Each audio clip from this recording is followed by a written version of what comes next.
En Iran, la tension monte, et si le climat était l'un des catalyseurs de la contestation?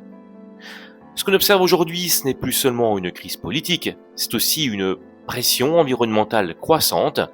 Les sécheresses sont répétées, on a des pénuries d'eau, l'agriculture est fragilisée, il y a une inflation alimentaire.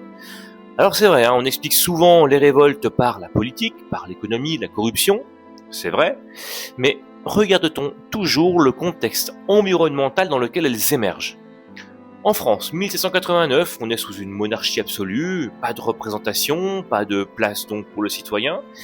Après la sécheresse de 1788, les récoltes s'effondrent, le prix du pain augmente du coup de façon drastique, et du coup le système craque, la démocratie devient alors une issue possible.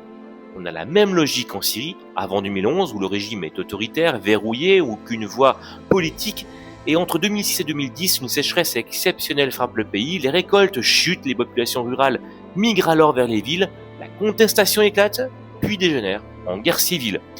On observe des mécanismes similaires d'ailleurs en Égypte en 2011 ou encore en Inde au début du XXe siècle, également au Japon en 1918 où des crises alimentaires liées aux conditions climatiques révèlent la vulnérabilité des pouvoirs contestés. Ce lien d'ailleurs a été étudié par des économistes comme Marcus Bruckner ou Antonio Ciccone où ils montrent que les chocs climatiques via leurs effets économiques peuvent ouvrir des fenêtres d'opportunités politiques dans des régimes autoritaires.